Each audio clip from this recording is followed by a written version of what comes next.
Hello, happy Friday. This is July 10th, and here's what I want you to do today. So, we're going to finish up our claims week, doing a few things. So, I want you to take a look. So, I have an assignment in Schoology on school lunches. So, you have to read the little piece. It's the point and counterpoint. So, they have both sides, and then you have to answer two questions. But actually, that's not quite it because I noticed I was looking at your assignments this week, and after you do the school lunches thing, I really want you to go back through all of the English assignments and I want to see what you can do. Okay, so you have to go and finish these if you haven't done so. So let's take a look at the school lunches though. Okay, so here we go. So let me just back up a bit. So this is where you are, right? So you're going to go over here where it says upcoming school lunches. Who decides what students should eat? So you're going to click that. And I have a little preview here, but you remember yours has my document. So you're going to go to my document. It looks like this. And you do have to read this article, right? It's not terribly long. Let me get rid of Grammarly. Okay. It's not terribly long, right? It's a point and counterpoint. It's like 6 paragraphs, okay? And then look down here. There's 2 questions at the bottom. So, who made the stronger claim? You have to pick. Who made the stronger case? Was it the point? New programs give healthful options, or the counterpoint, new rules limit student choice. So you have to pick who made the stronger point. That one's pretty easy. The second question, why do you feel this way? So you have to tell me why. Why did you go with point, or why did you go with counterpoint?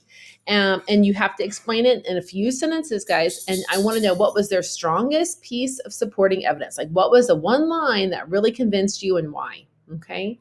So these, number one, I'm not expecting like a terrible long answer. Number two, you should give me more of your thoughts. Okay. So that's what I want you to do today. Step one. Step two, like I was mentioning, of course, you have to do your 15 minutes of ST math. And guys, a lot of you have not been doing that. So you have to, let me just add something here. So I want you to catch up with other work, right?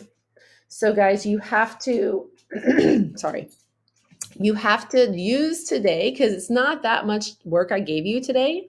It's just the school lunches and the 2 questions. So I want you to use the remaining time to do your ST math for the day and to do your stuff that you missed. So let's go back over what you missed. So how can you see what you have to do? So the math is pretty simple. It's the ST math. But the English assignments, you got to click this open. And you have to look at these. So plot, question, the Nearpod, we will do part of it together. I'll go through and add the codes in case you need that. What book are you going to read? That was a little discussion you had to do, right? You had to do that. Let's see. Thoughts about your book. Some of you did that. Most of you didn't. Again, Nearpod, I'll put the code so you can go back. Newsela, remember you go back to Newsela here and Nearpod here. Newsela, this was an anime character. This was a teen brother greets. This one was Beyonce. A Nearpod, persuasive writing. And then these 3 are the Google Docs that you should be submitting. Okay, so remember, you have to submit the school lunches today as well. So that's it. Guys, use today mainly as a catch-up day and finish that school lunches, okay? All right, I will explain all of this when I see you in Zoom at 10:15 in a little bit. Okay, bye.